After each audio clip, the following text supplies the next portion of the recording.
Salam Pak Bambang, saya mau izin bertanya, benarkah Yesus orang Yahudi? Mohon pencerahannya. Yesus itu orang Yahudi. Galatia pasal 4 dan 4 jelas mengatakan setelah genap waktunya Allah telah mengutus putranya yang lahir dari seorang perempuan dan taat pada hukum Taurat. Nah, taat pada hukum Taurat itu artinya apa? Yesus datang melakukan Taurat untuk menggenapi Taurat. Sebagai anak orang Yahudi yang menggenapi Taurat, tentu Yesus mengalami usia-usia yang penting dalam pendidikan sistem Yahudi pada zaman itu. Kenapa kita banyak mencatat umur 8 hari? Karena umur 8 hari itu usia penyunatan, yaitu Brit Milah. Ya, makanya dicatat umur 8 hari karena dia disunat. Orang Yahudi itu diberi nama pada hari ke-8. Perhatikan, apa gereja tidak melestarikan itu? Siapa bilang tidak melestarikan? Karena Anda tidak tahu saja. Yesus itu lahir tanggal 25 Desember. Ya, tahun 749 setelah berdirinya kota Roma. Itu konversi kalender Julian yang kemudian dilanjutkan Gregorian dari penetapan abad kedua tahun 189, aslinya tertulis dalam Koptik di Didaskalia Apostolorum. Tapi kenapa Yesus lahir tanggal 25 Desember kok tahun barunya 1 Januari? Kenapa? Karena permulaan hari itu dihitung dari 8 hari. Itulah saat penyunatannya Yesus. Makanya kalau di gereja Ortodok 1 Januari yang dikenal dalam kalender Julian itu adalah hari sunatnya Yesus. Brit Milah tadi. Itu diperingati. Nah, hitung 25, 26, 27, 28, 29, 31, 1, 8 hari. Ngitungnya bukan seperti kita. Kalau dihitung kan kita ini kan 3 hari, 3 malam dihitung 24 jam. Tidak. Tanggal 25 dihitung 1, 26 dihitung 1. Akhirnya jatuhnya 8 hari tanggal 1 Januari. Terus kedua, kenapa Yesus umur 12 tahun? Diceritakan karena itu usia bar mitzvah. Bar mitzvah itu usia di mana anak seorang Yahudi saat itu menerima hukum Taurat. Kenapa baru muncul 30 tahun? Baca di kitab Imamat, kitab bilangan. Pilihlah mereka-mereka yang usianya 30 sampai 50 tahun karena mereka baru muncul di depan umum itu ketika usia 30 tahun dan usia purna untuk pelayanan itu 50 tahun. Makanya usiamu belum 50 tahun, bagaimana kamu mengatakan hal itu? Abraham melihat hariku dan seterusnya itu loh. Nah, terus kemana Yesus? Ya nggak kemana-mana, dia di Nazaret saja. Kenapa? Alasannya banyak. Pertama, metode pendidikan Yahudi itu disebut pertama Bet Sefer. Bet Sefer itu namanya rumah kitab. Itu mirip kalau orang Islam ngaji. Usia 6 tahun, 5 atau 6 tahun itu mulai diajari. Alef, Bet, Gimel, Dalet itu seperti orang Islam. Alif, Ba, Ta, Sa, Jim, Ka, Ko, Dal, Za, Ro, Za itu mulai usia 5 tahunan. Kan gitu kan? Nah, setelah itu pada usia Bet Sefer itu, orang dipersiapkan untuk apa? Bisa membaca Shema, ayat-ayat pendek dalam kitab suci setelah dia tahu. Shema Yisrael, Adonai Eloheinu, Adonai Echad. Kemudian baca Bersit, ya, kitab Kejadian 1 itu dihafal. Setelah dia teksnya lancar. Bersit bara Elohim et hasamayim ve'et sa'aret ve'aret hayyeta tohu wa pohu wehosek alfenete homberwah Elohim merakefet alfeni hamayim dihafal. Ketika usia Bet Sefer dia sudah membaca teks-teks pendek dari Taurat dan Nabi-Nabi, bandingkan dengan pendidikan Islam.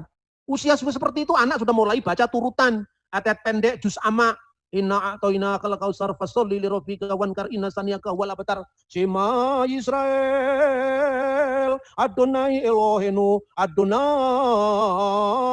Echad. Setelah dia lancar baca Taurat, teks-teks pendek tadi, masuk dalam jenjang kedua. Kira-kira usianya sekitar 10 tahun sampai 12 tahun. Itu namanya Bet Talmud. Kenapa Bet Talmud? Mulai di situ dia bagaimana cara membuat sembahyang, membaca teks-teks yang namanya itu Sidurim. Sidurim itu buku-buku doa, sholat harian. Itu yang dilanjutkan dengan gereja Ortodok dengan yang namanya sholat 7 waktu. Itu meneruskan tradisi Sidurim, ya. Makanya di dalam gereja Koptik, gereja Syria itu ada Tuhfatur Ruqyah fi Sholati Fardiyah, jam-jam sholat yang difardukan. Itu bukan dari Islam, itu dari gereja Ortodok. Nah, setelah Talmud itu untuk mempersiapkan dia usia 12 atau 13 tahun dia bar mitzvah, lalu masuk di Bet Midras. Setelah Bet Midras dia belajar, lalu usia 30 tahun baru dia boleh mengajar. Purnanya orang dianggap matang secara rohani umur 50 tahun. Gitu loh. Makanya jelas Anda mencari sweet 17-nya Yesus dan tidak ketemu pikiran orang Eropa atau Amerika untuk memandang Yesus yang jelas-jelas Yahudi. Tapi ingat, kalau sudah Yahudi begini jangan mabuk Yahudi. Anda Kristen, ya, jangan lebih percaya Talmud ketimbang bapak-bapak gereja. Karena apa? Bagaimanapun juga Talmud itu sekalipun bernilai historis, tetapi dia ditulis orang-orang yang tidak percaya Yesus. Rasul sendiri melantik murid-muridnya yang dikenal dengan para apostolic fathers tadi. Seperti misalnya Petrus melantik muridnya Ignatius dari Antioquia dan Evodius. Petrus melantik yang namanya Linus di Roma.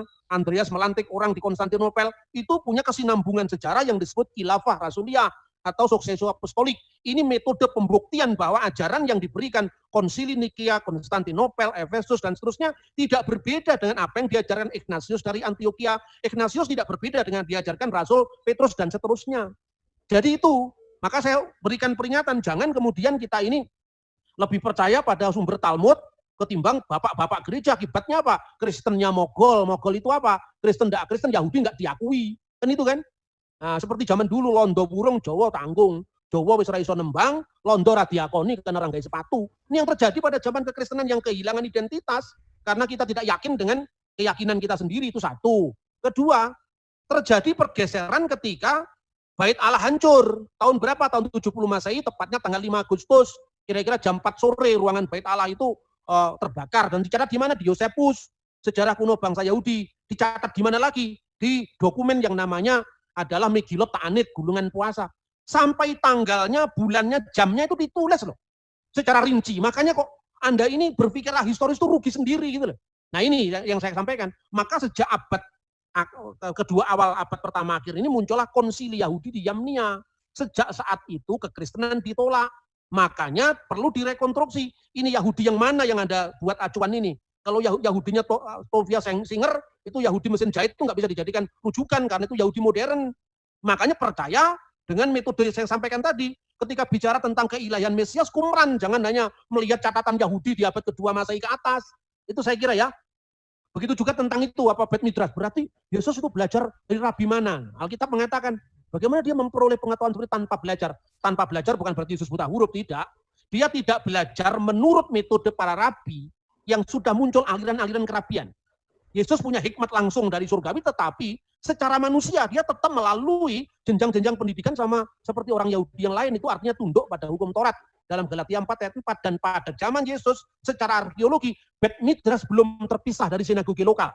Terpisahnya Bet Midrash dengan sinagoge lokal itu sejak abad kedua, mulai nanti muncul aliran-aliran Tiberias, aliran Yerusalem, itu abad kedua ke atas. Itu saya kira ya. Terima kasih. Oke Pak Bambang, penjelasan Anda sangat mencerahkan dan menguatkan iman kami. Terima kasih, Tuhan Yesus memberkati.